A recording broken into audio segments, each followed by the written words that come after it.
रायगडी मंदिरी वसे माझा राया, रायगडी मंदिरी वसे माझा राया, चरणासी अर्पितो अजन्म ही काया. जगदीश्वरासी जोडली ज्याची ख्याती, प्रथम वंदितो तुहा छत्रपती. रामाय रामभद्राय रामचंद्राय वेदसे, रघुनाथाय नाथाय सीताय पतये नमः. चरितं शिवराजस्य विजयश्री विराजितं, विराद्भूतरसं पुण्यं रामायणमिवापरम्. छत्रपती शिवाजी महाराजांचं जीवनचरित्र हे आपल्याला तेवढंच प्रिय आणि पवित्र आहे जेवढं प्रभू रामचंद्रांचं आहे. त्याच्यामुळं प्रथमतः छत्रपती शिवाजी महाराजांच्या चरणी साष्टांग दंडवत. कार्यक्रमासाठी उपस्थित सर्व शिवभक्तांच्या चरणी शतशः नमन. आज आपल्या गावामध्ये, आपल्या गावातील सर्व तरुण मंडळाने मोठ्या उत्साहाने, उमेदीने भव्यदिव्य अशा स्वरूपात शिवजयंतीच्या कार्यक्रमाचं आयोजन केलेलं आहे.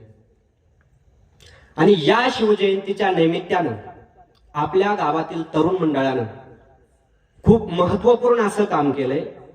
ते म्हणजे गावामध्ये स्वराज्य ध्वजाची स्थापना. तसं पाहिलं तर ध्वजाची स्थापना आपण अगोदर केलेली होती, परंतु आता चांगल्या पद्धतीने त्याचं बांधकाम करून त्याची आपण पुनर्स्थापना केलेली आहे.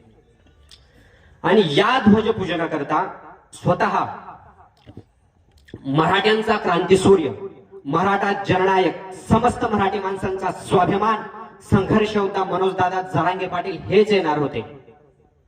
परंतु परिस्थिती काय आहे सर्वांना ज्ञात आहे.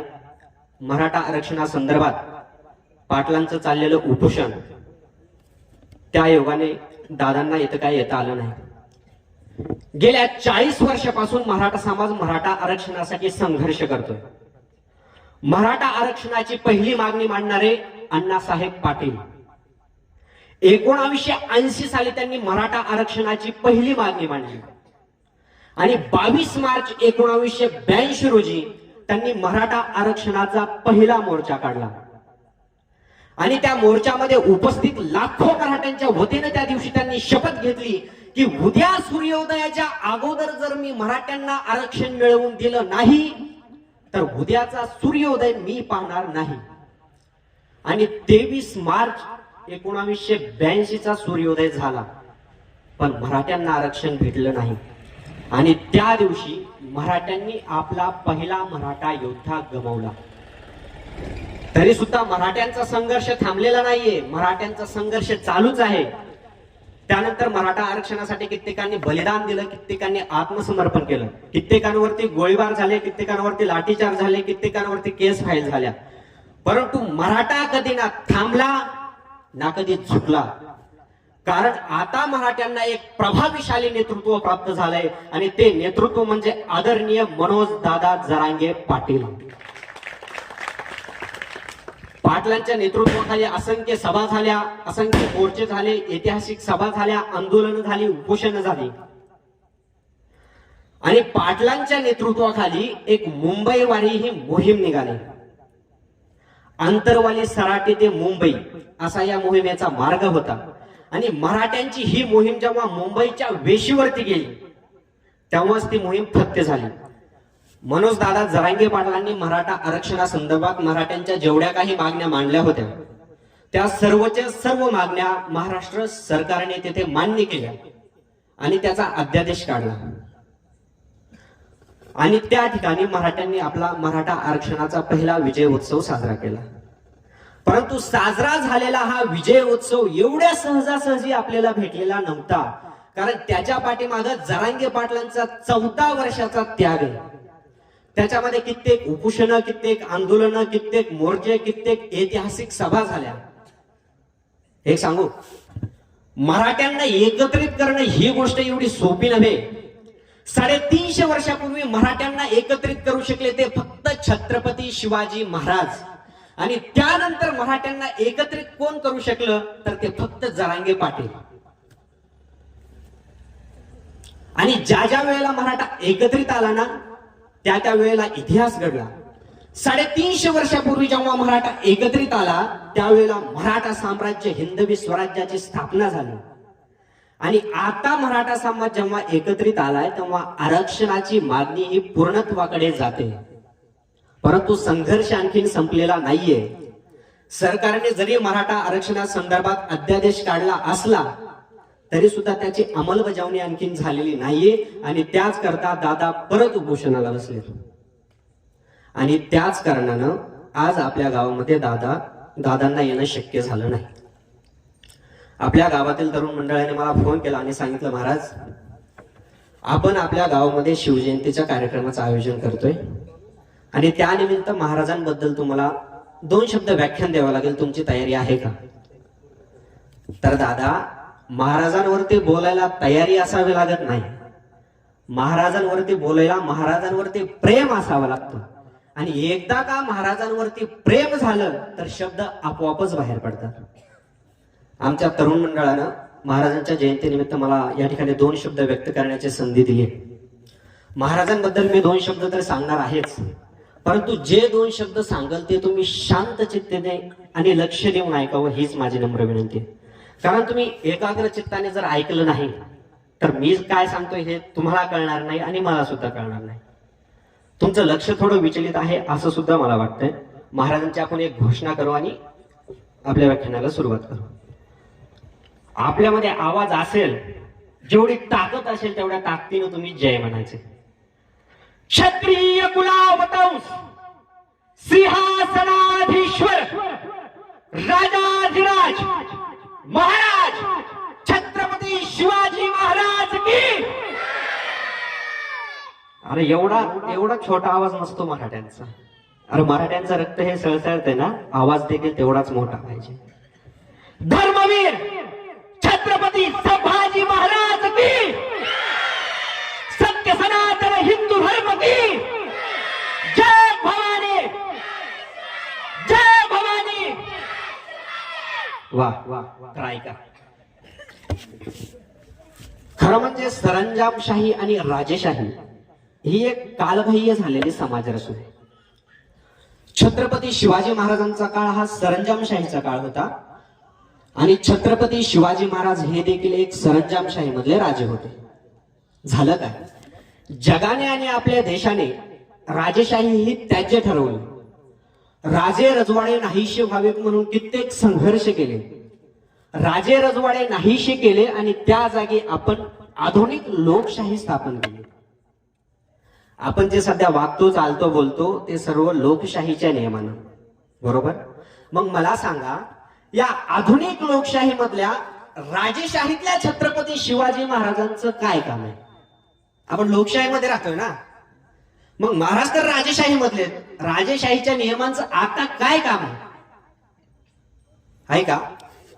बरं, आपण तसा जर विचार केला तर महाराजांच्या अगोदर 3000 वर्षाचा जरी इतिहास पाहिला तर त्या इतिहासामध्ये महाराजांपेक्षा खूप मोठमोठे राजे झाले.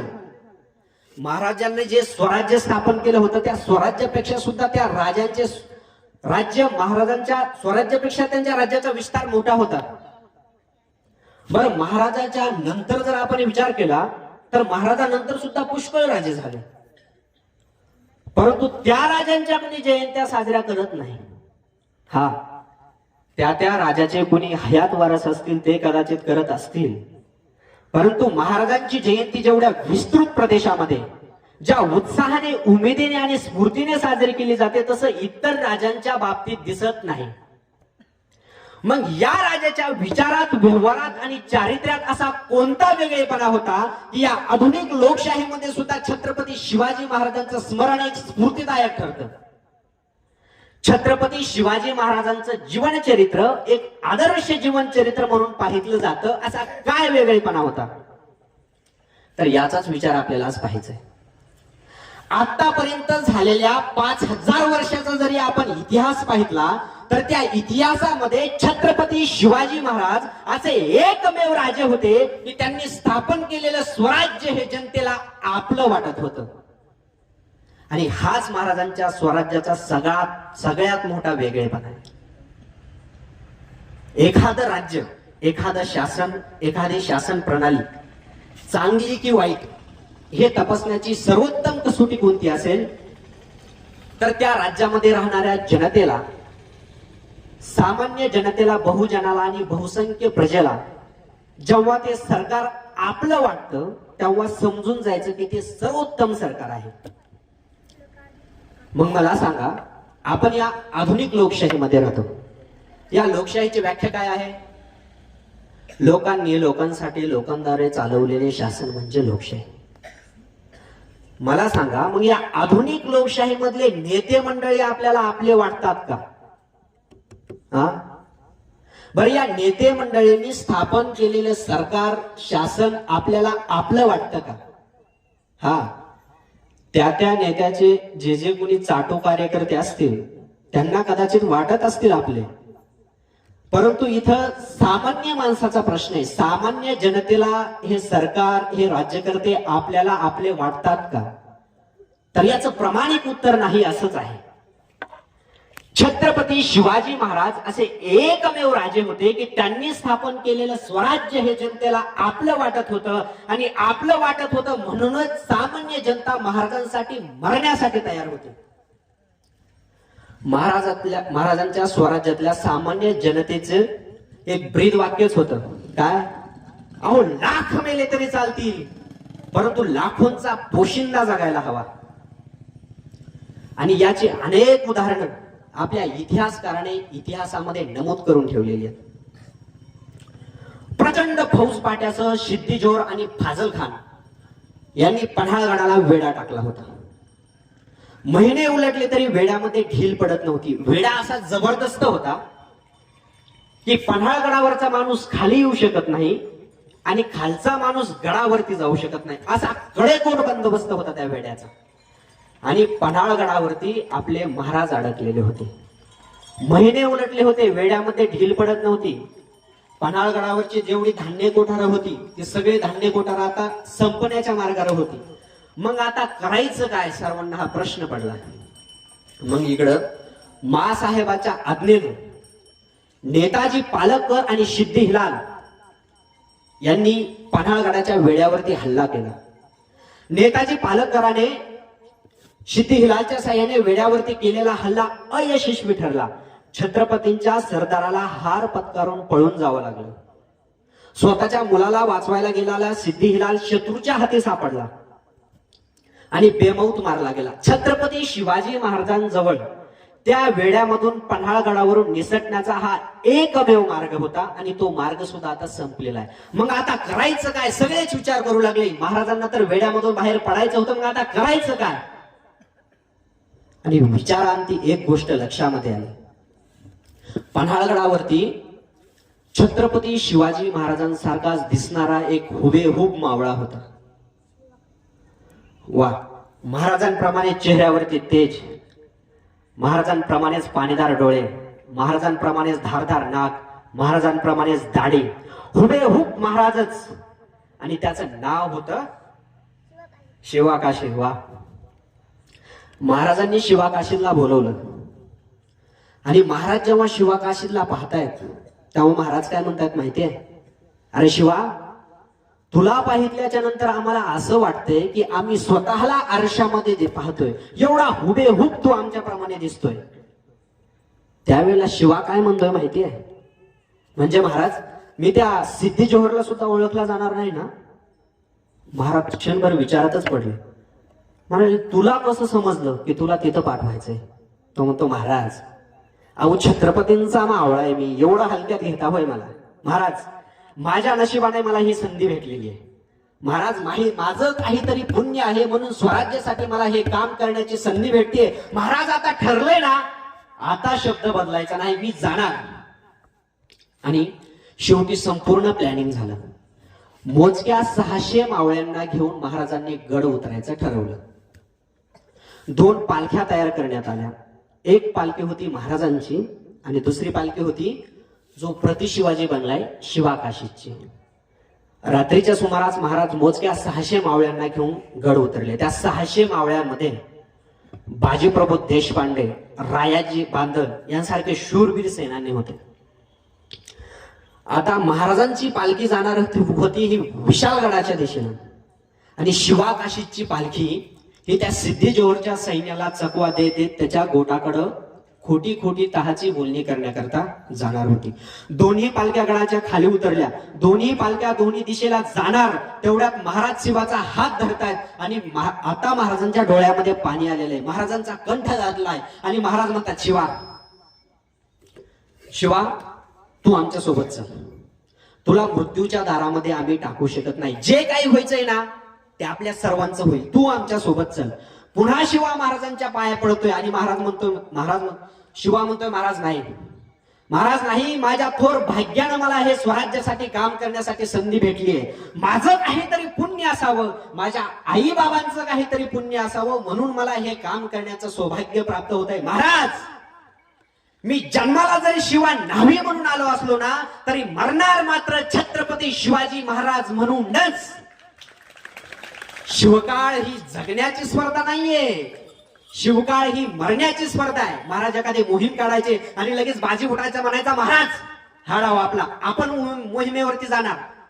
लगेच तानाजी उठायचा, म्हणायचा अय बाजी, अरे आम्ही आहेत ना, आम्ही असताना तुझं काय काम आहे, बस खाली. महाराज यावेळेस ही मोहीम आपली, आपण मोहिमेवरती जाणार, आपण लढणार.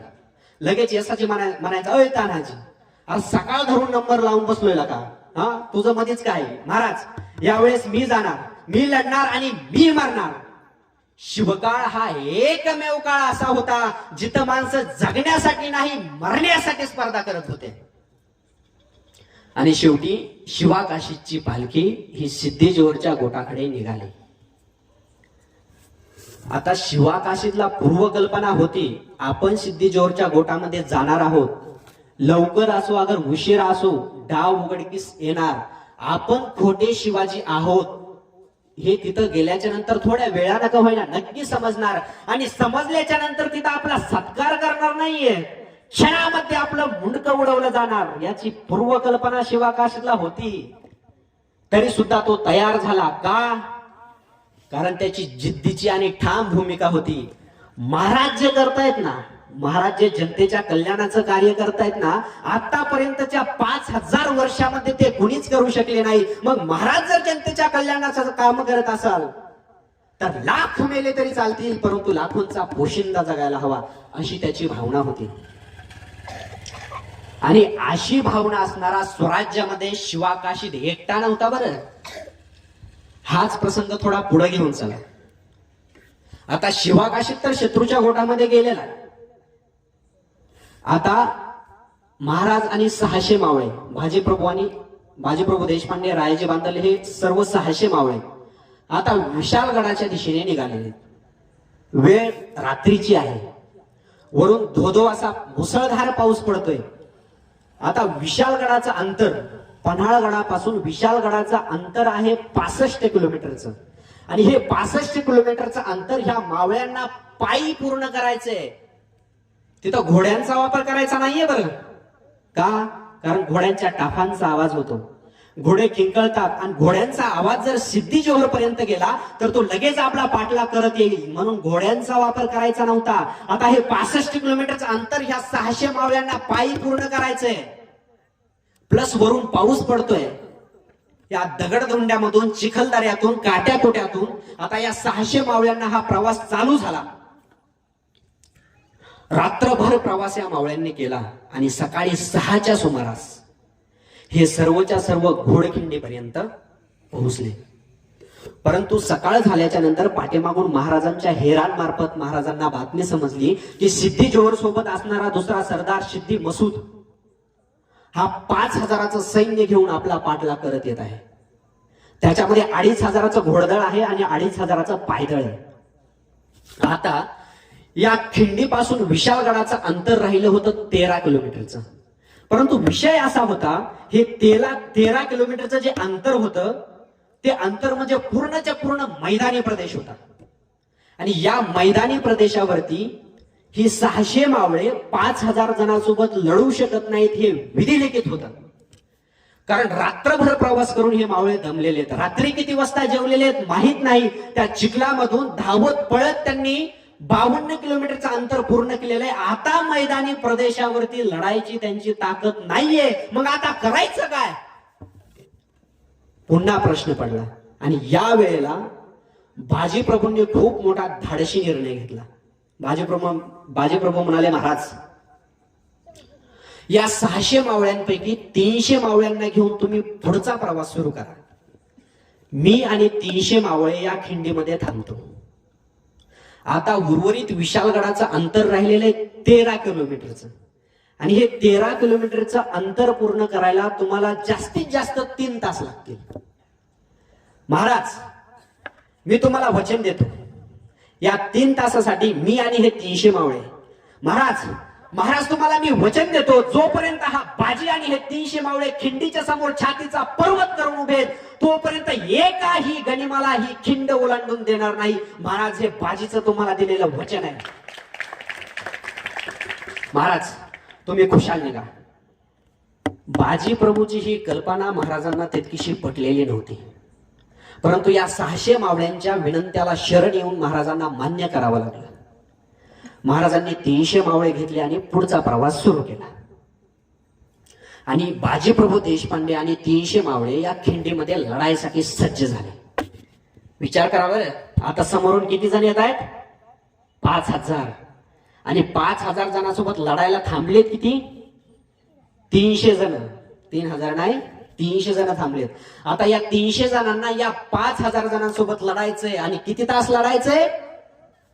3 तास लढायचंय. कारण आता महाराजांना विशालगडावरती पोहोचायला फक्त 3 तास लागणार होते. आता तिकडून जरी 5000चं सैन्य आलं असलं तरी 5000 जण एकदम लढू शकत नव्हते, कारण खिंडीमध्ये तेवढी जागाच नव्हती. खिंडच निवडण्याचं काय कारण? तर हे कारण, समोरून जरी 5000 येत असले तरी सुरुवातीला त्यांना जास्तीत जास्त 1000 जणांना लढावं लागलं.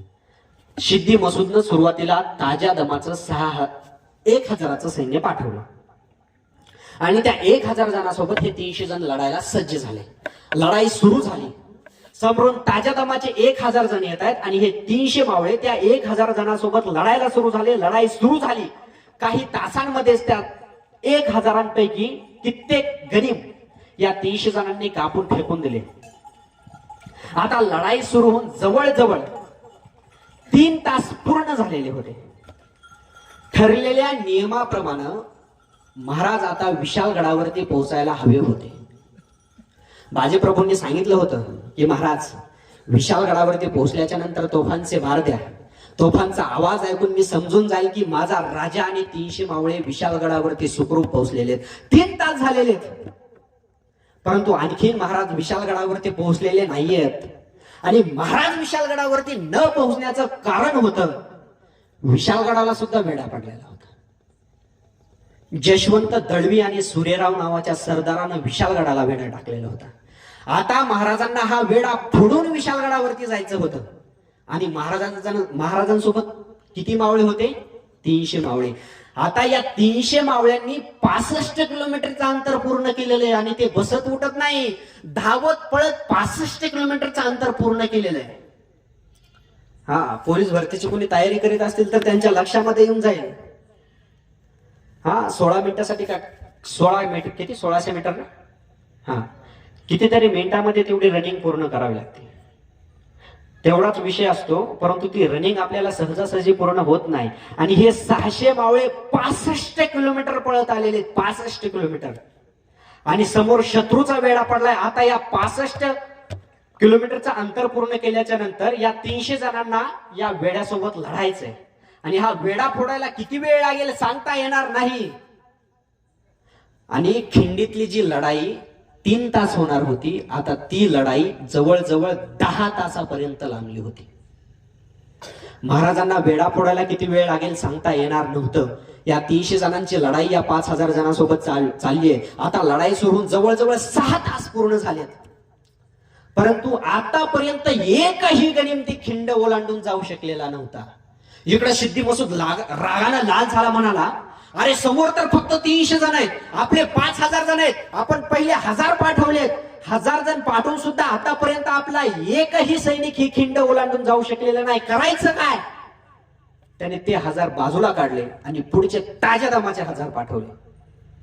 परंतु या 300 जणांना पर्याय नव्हता. या 300 जणांना लढायचं होतं आणि तोपर्यंत लढायचं होतं जोपर्यंत तोफांचा आवाज येत, जोपर्यंत तोफांचा आवाज येत नाही तोपर्यंत लढायचं होतं. आता लढाई सुरू होऊन 6 तास पूर्ण झालेले होते. आज सिद्धी मसूद हे 1000 दमले की पुढचे 1000 पाठवत होता, ते 1000 दमले की त्याच्या पुढचे 1000 पाठवत होता, कारण त्याच्याजवळ 5000चं सैन्य होतं.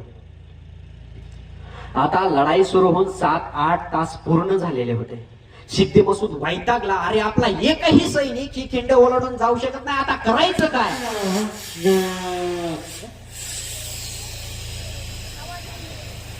असू दे बंद करून टाका. इकडे सिद्धी मसूद वैतागला. आता करायचं काय? तर त्याच्या इकडे लक्ष द्या. तर त्याच्या लक्षामध्ये आलं या 300 जणांचा म्होरक्या, या 300 जणांचा लीडर एकच आहे, तो म्हणजे बाजीप्रभू देशपांडे. आपण जर याला मारलं, आपण जर याला संपवलं तर लढाई इथंच संपल, अशी त्याची समजूत होती. त्याने लगेच एक बंदूकधारी बोलवला आणि त्यांनी सांगितलं या 300 जणांमध्ये, या 300 जणांचा लीडर, या 300 जणांचा म्होरक्या बाजीप्रभू आहे, पहिले त्याला उडव. त्याला जर संपवलं तर लढाई आपली इथंच संपली. आता हा बंदूकधारी दूर एका टेकडीवरती जातोय. त्या टेकडीवरून या 300 जणांना वादळाप्रमाणे लढताना तो पाहतोय आणि या 300 जणांमध्ये तो बाजीप्रभूंना शोधतोय. इकडे सिद्धी मसूद वरडतोय, अरे हो क्या, पहिले बाजी को खत्म कर. तो बंदूकधारी म्हणतो, अरे मैं बाजी को मारूंगा लेकिन मुझे ये तो बताओ इसमें से बाजी है कौन? प्रत्येक जणच त्याला बाजीप्रभू वाटत होता. प्रत्येक जणच एखाद्या लीडर प्रमाणे लढत होता. आणि त्यावेळेला सिद्धी मसूद बाजीप्रभूंचं वर्णन करतोय. तो म्हणतोय, अरे जो सबसे ज्यादा लाल हुआ है ना वो बाजी है, जो संपूर्ण रक्ताबंबाळ झालाय तो बाजी आहे, ज्याच्या डोक्यापासून ते तळपायापर्यंत जखम व्हायला जागा शिल्लक राहिली नाही तो बाजी आहे, पहिले त्याला उडव. आणि या 300 जणांमध्ये एक 40 ते 45 वय वर्ष असणारा मावळा 2 हातांमध्ये 2 दांडपट्टे घेऊन मोठ्या ताकदीनं वादळाप्रमाणे लढतोय. त्याला कळून चुकलं की हेच बाजीप्रभू आहेत. त्याने नेम धरला आणि गोळी चालवली. आलेली गोळी थेट बाजीप्रभूंच्या छातीमध्ये घुसली. क्षणात बाजीप्रभू खाली कोसळले. डोळ्यांसमोर अंधार आला आणि बाजीप्रभूंना कळून चुकलं की हा माझा मृत्यू आहे. क्षणात बाजीप्रभू खाली कोसळले. परंतु बाजीप्रभूंच्या कानावरती आणखीन तोफेचा आवाज आलेला नव्हता. बाजीप्रभू म्हणाले, माझा मृत्यू जरी समोर असेल ना, कारण मला आता मरायला वेळ नाहीये, कारण माझा राजा आणखीन गडावरती पोहोचलेला नाहीये. पुन्हा बाजीप्रभू उठले, पुन्हा लढू लागले आणि पुढचे अर्धा 1 तास नाही तर तब्बल पुढचे 2.5 तास बाजीप्रभू लढत होते. काय म्हणायचं या धाडसाला? आणि शेवटी तोफांचा आवाज झाला आणि बाजीप्रभूंच्या कानावरती तोफेचा आवाज झाला. बाजीप्रभू म्हणाले, ज्या कामासाठी मी इथं थांबलो होतो ना ते काम पूर्ण झालंय. बाजूला उभ्या असलेल्या मृत्यूला बाजीप्रभू म्हणले असेल, हे बाबा ये एकदाचा घेऊन जा. मी ज्या कामासाठी इथं थांबलो होतो ना ते काम पूर्ण झालंय. माझा राजा गडावरती सुखरूप पोहोचलेला आहे. आणि ती लढाई संपली. आणि ती लढाई संपल्याच्या नंतर सिद्धी मसूद जे 2500चं घोडदळ होतं ना ते या धारातीर्थी पडलेल्या मावळ्यांच्या अंगावरून गेलं. बाजीप्रभूंना नेण्यासाठी जेव्हा आमचे मावळे गेले ना तेव्हा बाजीप्रभूंचं अखंड शरीर सापडलंच नाही हो. तुकडे झाले होते, शरीराचे तुकडे. कुठला तुकडा मावळ्यांचा आणि कुठला तुकडा बाजीप्रभूंचा हे शोधून सुद्धा सापडत नव्हतं. काय म्हणायचं या धाडसाला? मला सांगा, बाजीप्रभू या खिंडीमध्ये 300 मावळ्यांना घेऊन लढाईसाठी थांबले होते, त्यांना माहित नव्हतं का समोरून 5000 जण येत आहेत, आपण 300 जण आहोत, थोड्या वेळानं का होईना आपले तुकडे तुकडे होणार आहेत याची कल्पना बाजीप्रभूंना होती. तरी सुद्धा बाजीप्रभू त्या खिंडीमध्ये थांबले, लढले आणि शत्रूच्या तलवारीनं हसत हसत मेले. आपलं दुर्दैव असं आहे महाराज, त्या खिंडीमध्ये जे बाजीप्रभू आणि 300 मावळे थांबले होते ना त्यांची नावं सुद्धा इतिहासाला माहित नाहीत. तरी सुद्धा ते मावळे थांबले होते का? कारण त्यांची एकच भूमिका होती, लाख मेले तरी चालतील परंतु लाखोंचा पोशिंदा जगायला हवा. आणि असा विचार करणारा स्वराज्यामध्ये फक्त शिवाकाशीत बाजीप्रभू आणि हे 300 मावळे नव्हते.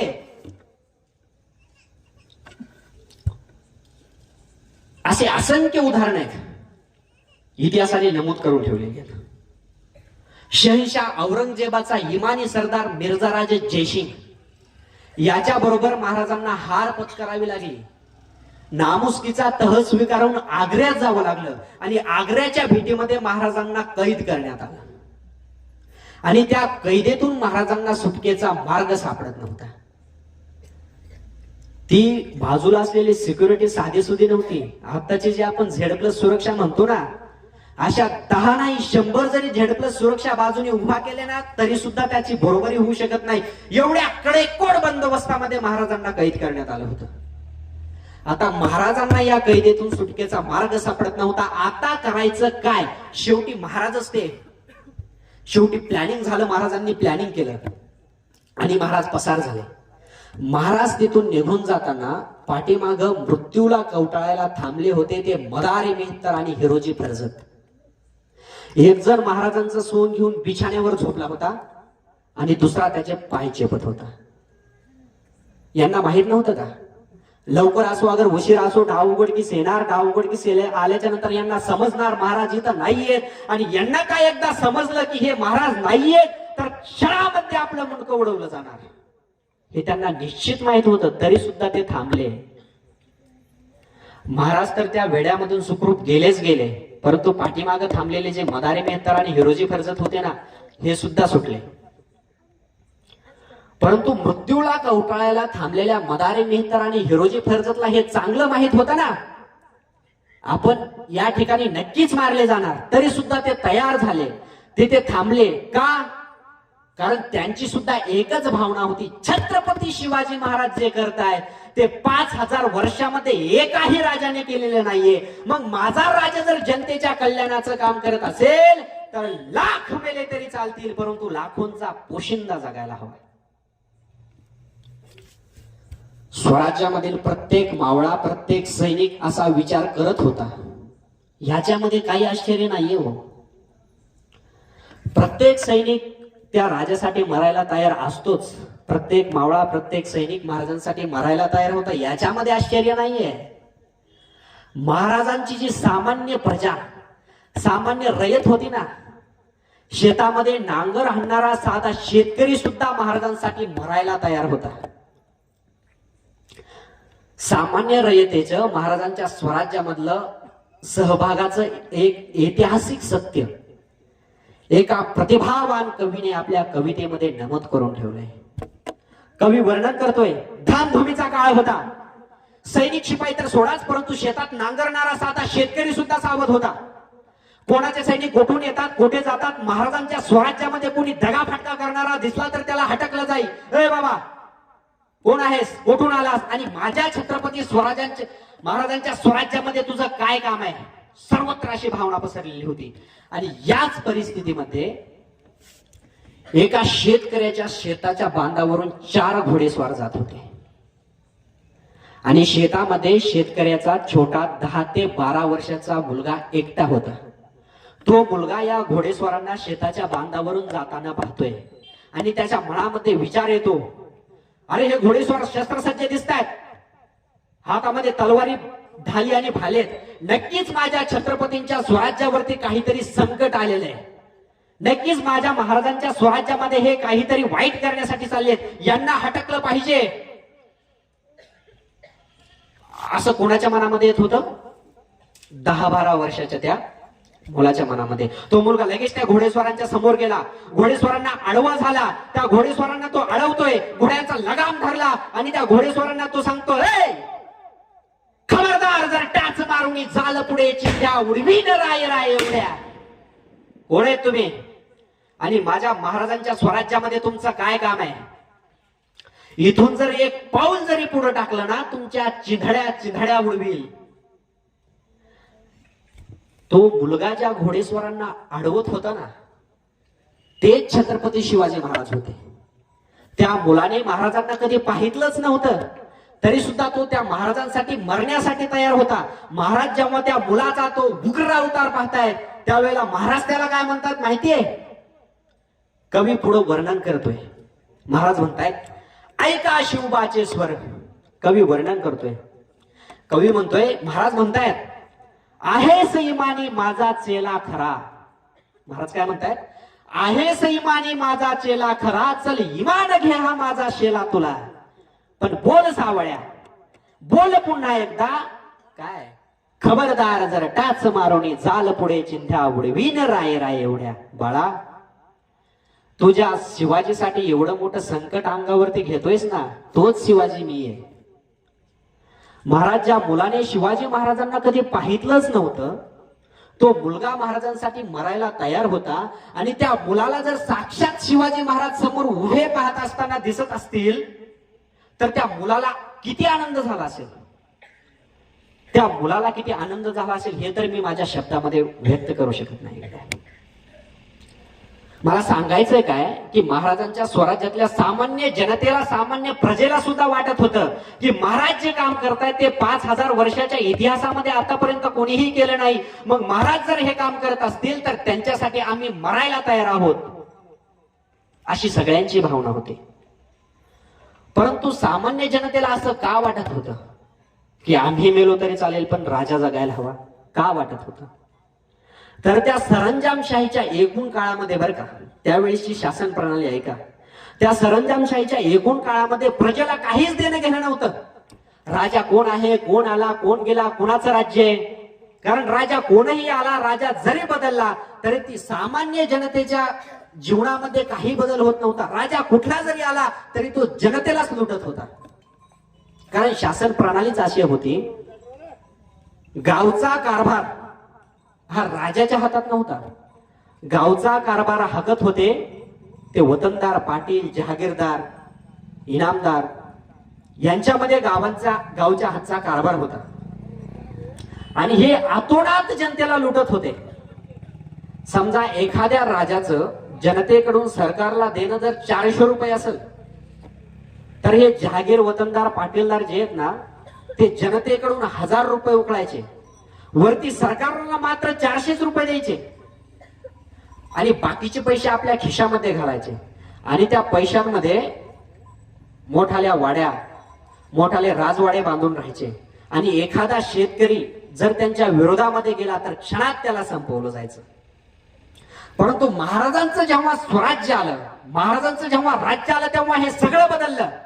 आता जनतेला राजा दिसू लागला, राजा जनतेच्या दरवाजापर्यंत जाऊ लागला, कुणाला काय हवं, कुणाला काय नको हे पाहू लागला. जर एखाद्या शेतकऱ्यावरती अन्याय झाला तर त्याला त्याच्या बदल्यात न्याय भेटू लागला.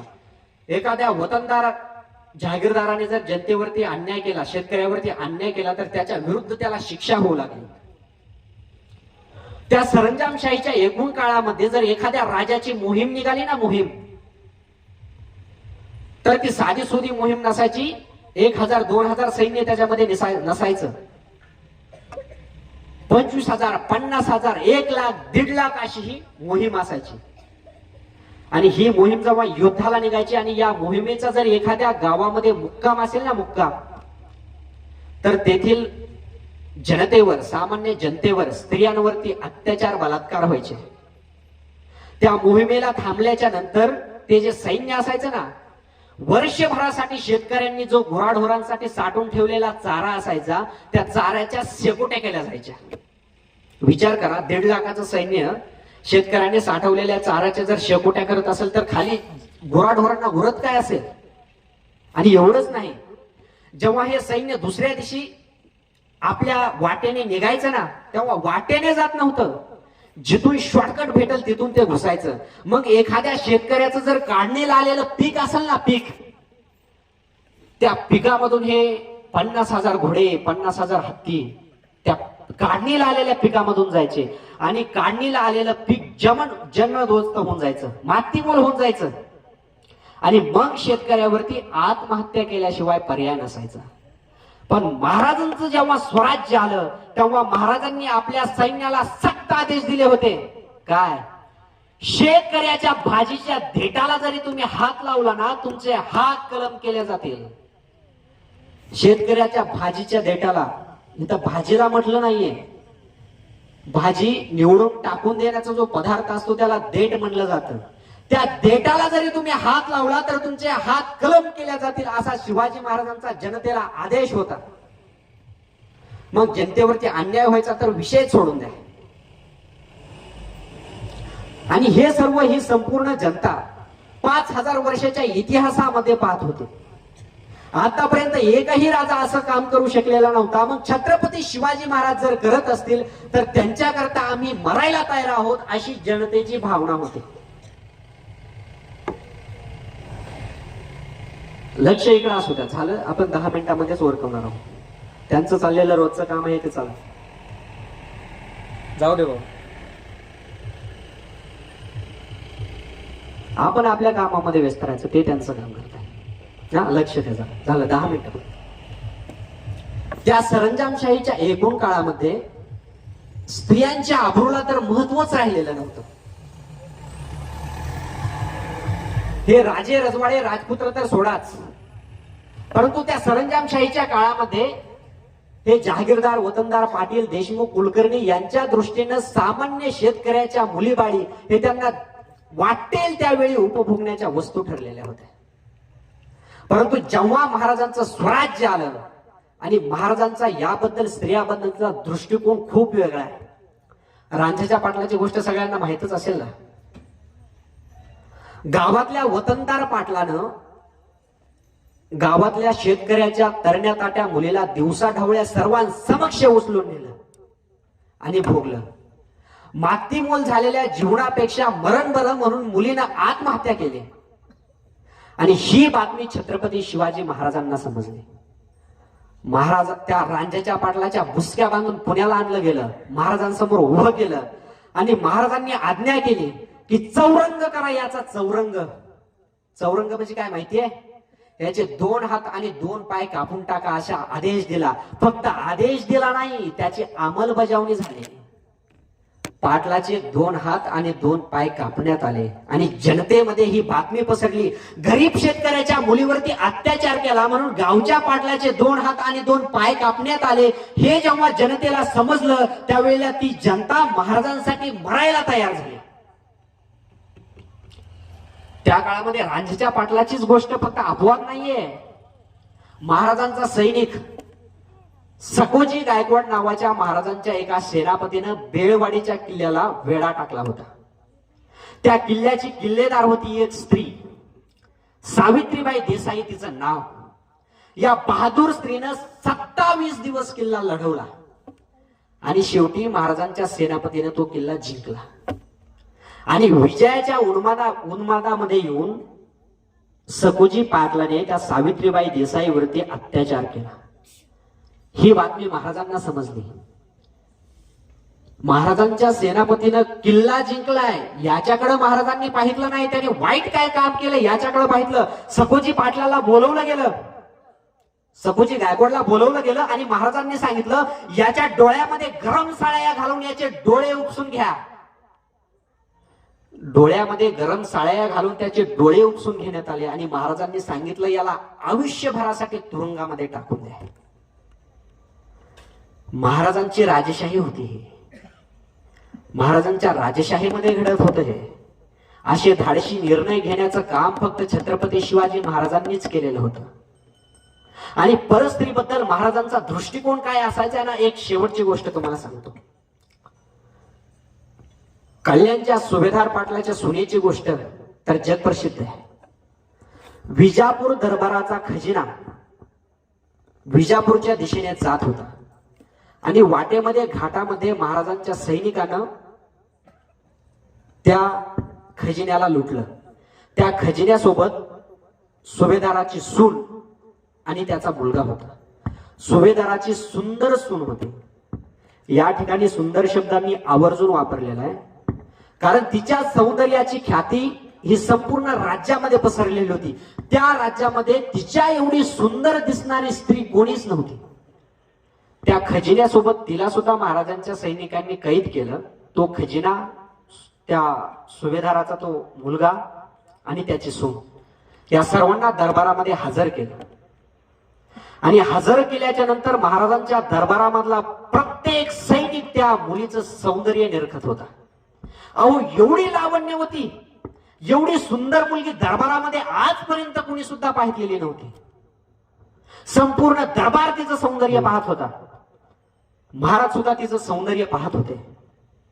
आणि शेवटी बऱ्याच वेळानं महाराजांनी आबाजीला विचारलं, आबाजी तुला काय वाटतंय? या मुलीबरोबर ते आम्ही काय केलं पाहिजे. त्यावेळेस आबाजी म्हणतोय, महाराज आतापर्यंतच्या राजेशाहीचा जर रिवाज विचाराल तर आपण हिला नाट्यशाळेमध्ये जरी काम दिलं तर हिचा सन्मानच होईल. आपल्या राणी पद्मिनीवरती कुणी दया दाखवली नाही. राणी दुर्गावतीच्या बहिणीला तर त्या अकबरानं जनानखान्यामध्ये कोंडली होती. त्याच शत्रूची स्त्री आहे ही राजे. आपण हिला जर एखाद्या सरदाराची बटीक बनवली तरी तुम्हाला कोणी सुद्धा नावं ठेवणार नाही. आता राजे कडाडले आणि म्हणाले, बस आबाजी, आम्ही राजेशाहीच्या धर्मापेक्षा लोकधर्माला जास्त महत्व देतो. एवढी सुंदर मुलगी आम्ही सुद्धा आमच्या आयुष्यामध्ये पहिल्यांदाच पाहिली आहे. पण या मुलीचं सौंदर्य पाहून आमच्या मनामध्ये एक विचार आला. महाराज थांबले. आबाजी म्हणतोय, बाबा राजे काय विचार आला? राजे म्हणतायत, आबाजी आमच्या डोक्यामध्ये विचार आला की आमच्या माँसाहेब जिजाऊ जर एवढ्या सुंदर असत्या तर आम्ही किती सुंदर जन्माला आलो असतो. परस्त्रीमध्ये कैद केलेल्या त्या स्त्रीमध्ये स्वतःची आई पाहणारा माझा राजा होता. त्या सरंजामशाहीच्या एकूण काळामध्ये कैद केलेल्या स्त्रियांवरती काय काय गोष्टी व्हायची ना, ते इतिहासाचे पाने थोडे वाचून बघा. कैद केलेली स्त्री म्हणजे राजे राजपुत्र तर सोडाच, परंतु सामान्य सैनिकाची एक उपभोगाची वस्तू असायची. आणि त्या स्त्रीकडे पाहून राजे म्हणतायत, आमच्या माँसाहेब जिजाऊ जर एवढ्या सुंदर असत्या तर आम्ही किती सुंदर असतो. असा विचार सुद्धा मनामध्ये येण्यासाठी सौंदर्या संबंधीचा एक निरोगी दृष्टिकोन अंतःकरणामध्ये असावा लागतो. ही होती महाराजांची राजेशाही आणि महाराजांच्या राजेशाहीत ही होती ही शासन प्रणाली. मग आताच्या आधुनिक लोकशाहीचा विचार करा. या लोकशाहीचे दृश्य आपल्या डोळ्यासमोर ठेवा. काय आहे दृश्य? अहो, मुलीचे 35 तुकडे करून तिला फ्रीज मध्ये टाकले जात आहे. किती? 35 तुकडे करून फ्रीज मध्ये टाकले जात आहे. आणि एक एक तुकडा बॅगेमध्ये टाकून जंगलामध्ये फेकून दिला जातोय. एवढंच नाही तर मुलीला भर रस्त्यावरती अडवून तिच्यावरती पेट्रोल टाकून तिला जाळून दिल्या जात आहे. आताची एक 7-8 दिवसाचीच न्यूज होते. एक जणाचे व्याजाने घेतलेले पैसे देऊ शकला नाही म्हणून त्याने काय केलं माहितीये? त्याच्या अल्पवयीन मुलीला लॉज वरती ठेवलं आणि तिच्याकडून वेश्या व्यवसाय करून घेतला. आत्ताची 8 दिवसाची घटना आहे. आणि हे आपल्या आधुनिक लोकशाहीमध्ये घडतंय. महाराजांची राजेशाही नाही, ही आपल्या लोकशाहीमध्ये घडतंय. आणि हा संपूर्ण भयंकर प्रकार पाहिल्याच्या नंतर असं वाटतं राजे पुन्हा जन्माला या. वाटतं की नाही? प्रत्येकाला वाटतं राजे पुन्हा जन्माला या. परंतु एका दृष्टीने जर विचार केला ना, मला वाटतं राजे पुन्हा जन्माला येऊच नका. कारण राजे तुम्ही पुन्हा याल आणि पुन्हा स्वराज्याच्या कामाला लागाल. राजे तुम्ही याल आणि पुन्हा गडकोट घेण्यासाठी धावाल. परंतु राजे आता गडकोट पहिल्यासारखे सुरक्षित राहिलेत कुठं? त्यासाठी तुम्हाला आधी एखादा सुरक्षित मतदारसंघ शोधावा लागणार. श्रेष्ठींच्या तुम्हाला पाया पडावं लागणार. राजे कोणासमोर झुकणारे तुम्ही. त्या आग्र्याच्या दरबारामध्ये त्या औरंगजेबानं पाठीमागच्या रांगेमध्ये उभा केलं म्हणून त्या औरंगजेबाला पाठ दाखवून मोठ्या स्वाभिमानानं दरबाराचा त्याग करणारे तुम्ही कुणासमोर झुकाल कसे? आणि म्हणून वाटतं राजे पुन्हा जन्माला येऊ नका. कारण तुमचा तानाजी बाजी मुरारबाजी पहिल्यासारखा राहिलाय कुठं? सकाळी एकाकडं, दुपारी दुसऱ्याकडं, संध्याकाळी पार्टीला तिसऱ्याकडं आणि दुसऱ्या दिवशी अपक्ष उमेदवार म्हणून याचाच अर्ज असतो राजे. तुम्ही म्हणाल नसला तानाजी बाजी मुरारबाजी नसू दे, लढू जनतेसाठी, करू काहीतरी प्रजेसाठी. परंतु राजे ही रयत तरी पहिल्यासारखी राहिली कुठं? पैसा घेऊन देह विकणारी बाई आणि पैसा घेऊन मतदान करणारी जनता यांच्यात तरी फरक राहिलाय कुठं? आणि ही सगळी परिस्थिती तुम्हाला पाहून राजे, तुम्हाला जर वाटत असेल ना पुन्हा जन्माला यावं, राजे या. परंतु येत असताना एकटे येऊ नका. माँसाहेब जिजाऊंना सुद्धा सोबत घेऊन या. कारण विषय असा आहे, जोपर्यंत जिजाऊ जन्माला येत नाही तोपर्यंत शिवाजी घडत नाही. परंतु राजे आमचं विज्ञान आता खूप प्रगत झालंय. गर्भातच कळू लागलंय जन्माला मुलगा येणार आहे की मुलगी येणार आहे. राजे आमच्या जिजाऊ आता गर्भातच मारल्या जाऊ लागल्यात. मग शिवाजी जन्माला यायचा प्रश्नच उरतोय कुठं? परंतु आताच्या या 4-5 वर्षाचा जर आपण विचार केला तर या 4-5 वर्षामध्ये स्त्री भ्रूण हत्येचं प्रमाण खूप कमी झालंय. आता प्रत्येकाला वाटतं की मला मुलगी जन्माला यावी. आता प्रत्येकाला वाटतं की मला मुलगी व्हावी. कारण आता पोरांचे कारनामे आई बापाला झेपतायत कुठं. 15-16चं क्वार्टर ओढतंय. क्वार्टर 15-16चं क्वार्टर ओढते. आणि मग त्याच्या बापाला पश्चाताप होतो की त्या रात्री जर मेडिकल स्टोअर उघडं असतं तर याच्यासारखा महामानव जन्माला तरी आला असता कुठं. राजे, आता तुमची शिवजयंती मोठ्या थाटात साजरी केली जाते. ज्योत आणि मशाली आणायला आमची पोरं गडकिल्ल्यांवरती जात आहेत. आणि तिकडून ज्योत घेऊन पळत असताना कुणी किती अंतर कापलं हे गाडीमध्ये बसून कुणी किती बाटल्या संपवल्या याच्यावरती मोजलं जातं. राजे, सुपारीच्याही खांडाचं व्यसन नसणारे तुम्ही राजे आणि आमच्या मावळ्यांना टाकल्याशिवाय पळतायच येतं कुठं.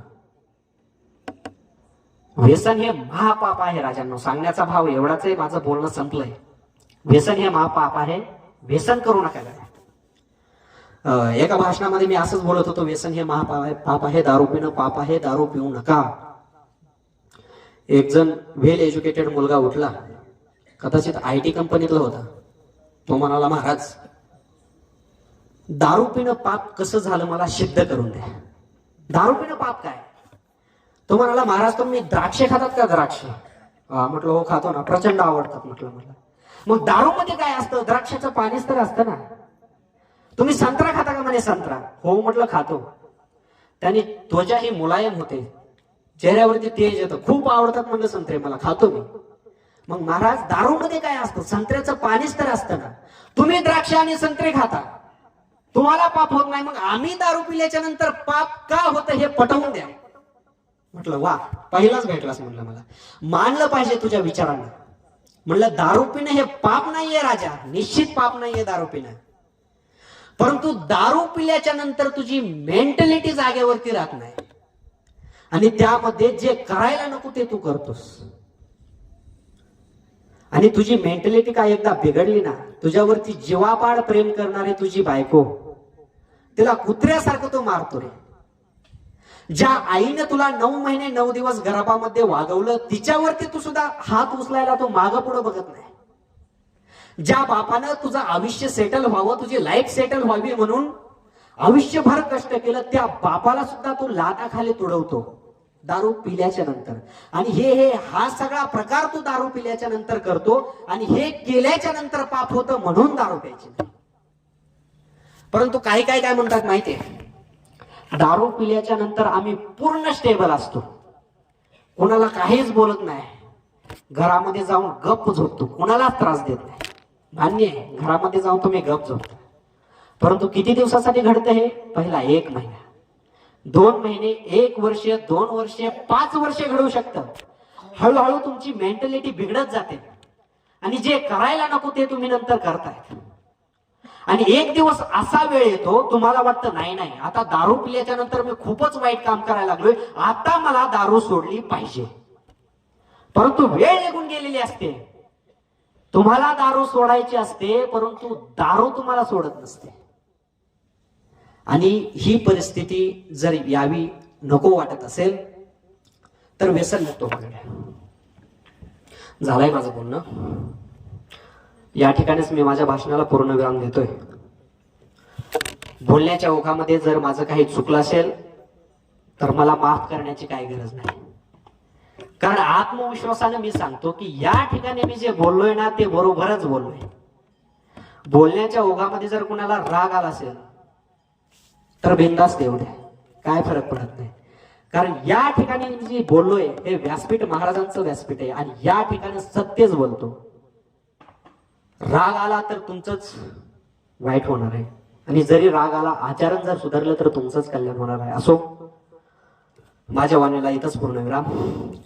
छत्रपती शिवाजी महाराज की, धर्मवीर छत्रपती संभाजी महाराज की, सत्य सनातन हिंदू धर्म की जय भवानी, जय भवानी. धन्यवाद.